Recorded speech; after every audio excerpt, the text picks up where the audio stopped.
Επιστρέψαμε, κυρίες και κύριοι, μέρος τρίτο για τη σημερινή μας εκπομπή. Να σας ενημερώσουμε ότι και για τη φετινή χρονιά διοργανώνεται στην πόλη μας ο αγώνας Love Run 2016. Βρίσκονται λοιπόν μέλη των διοργανωτών αυτού του αγώνα εδώ κοντά μας. Είναι ο Γιάννης... Δημήτρης Μανελάκης, πρόεδρος του Συλλόγου Δρομέων Υγείας, που είστε και οι διοργανωτές του Love Run. Είμαστε η διοργάνωση του δεύτερου δρόμου υγείας Love Run 2016 φέτος, σε συνδιοργάνωση με το Αθλητικό Σωματείο Γυναικών Καλλιπάτηρα και το Δήμο Ηρακλείου. Πολύ ωραία. Θα μας πείτε περισσότερες λεπτομέρειες σε σχέση με τον αγώνα. Να παρουσιάσω και τις υπόλοιπες καλεσμένες μας. Κατερίνα Σπυριδάκη, υπεύθυνη της ομάδας παιδιών στέγης ανηλίκων Αρένων. Καλησπέρα σας. Καλησπέρα. Και Έρη Παυλάκη, υπεύθυνη τύπου της ομάδας εθελοντών Είμαι Ακόμα Παιδί. Έτσι, καλησπέρα. Συμμετέχετε και εσείς. Και συμμετέχουμε και εμείς, γι' αυτό είμαστε εδώ σήμερα. Συμμετέχουμε μαζί με τα παιδιά, είναι μια από τις επόμενες δράσεις που κάνουμε.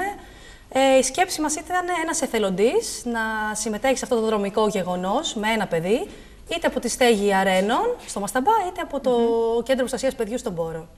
Θα μας πεις περισσότερα σε λίγο, Έρη. Να δώσω το λόγο στο Δημήτρη για να μας πει περισσότερα για τον αγώνα. Ο φετινός αγώνας έχει σύνθημα «Αγαπάμε να τρέχουμε, αγαπάμε να προσφέρουμε». Ναι, αυτό είναι το μότο της διοργάνωσης, το οποίο είναι διπλού περιεχομένου ουσιαστικά, γιατί αγαπάμε να τρέχουμε, μας αρέσει ο αθλητισμός, το τρέξιμο, γι' αυτό και έχουμε αυτή τη χρονιά 2 αποστάσεις για παιδιά δημοτικού, 4ης, 5ης και 6ης δημοτικού 1000 μέτρα και η απόσταση για τους ενήλικες και τα παιδιά γυμνασίου ηλικίου που είναι τα 5.000 μέτρα. Αυτό είναι το αθλητικό κομμάτι ουσιαστικά της διοργάνωσης.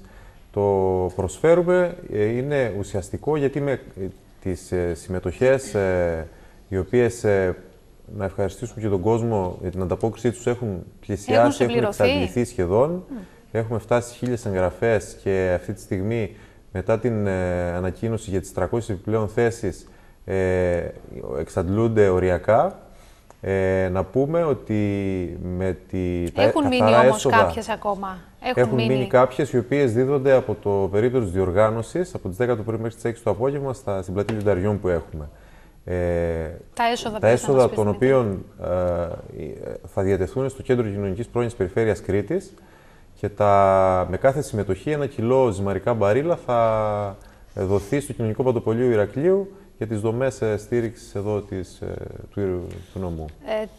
Τρέχουμε λοιπόν για καλό σκοπό, φιλανθρωπικό, για μία ακόμα φορά. Αυτό σημαίνει η αυξημένη συμμετοχή ότι θα μαζευτούν και αρκετά χρήματα. Ο κόσμος έχει ανταποκριθεί πάρα πολύ σε αυτό και τον ευχαριστούμε.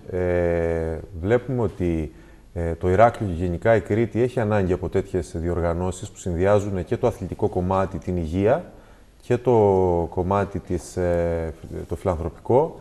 Βλέπουμε δηλαδή ότι ο κόσμος του Ηρακλείου είναι ευαισθητοποιημένος με τέτοια θέματα και όπως επίσης θα πω και ένα μεγάλο ευχαριστώ στην ομάδα του Είμαι Ακόμα Παιδί για τη συμμετοχή τους που δίνουν την ευκαιρία και στα παιδιά από τα ιδρύματα να συμμετέχουν και να χαρούν και να γιορτάσουν μαζί μας όλη αυτή τη διοργάνωση. Κατερίνα, θέλεις να μας πεις πώς αντέδρασαν τα παιδιά στο άκουσμα της συμμετοχής στον αγώνα? Στην αρχή λίγο σάστησαν τα παιδιά μας, αλλά τώρα είναι ενθουσιασμένα όλα και περιμένουν με μεγάλη αγωνία να λάβουμε μέρος. Είμαστε αρκετά άτομα, έχουμε μαζευτεί από την ομάδα Είμαι Ακόμα Παιδί. Εγώ είμαι υπεύθυνη της στέγης Αρένων Ανηλίκων στο Μασταμπά, που φιλοξενεί 12 παιδάκια.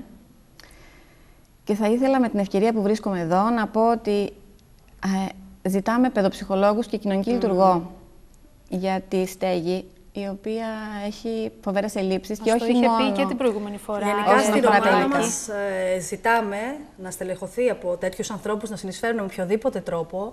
Απλά τώρα το αναφέρει η Κατερίνα γιατί έχουμε συγκεκριμένα αιτήματα για συγκεκριμένα παιδιά από τα ίδια τα ιδρύματα που μας λένε έχουμε πρόβλημα. Χρειαζόμαστε αυτό το πράγμα. Οπότε είναι μια αγωνία μας για τα παιδιά αυτό το πράγμα.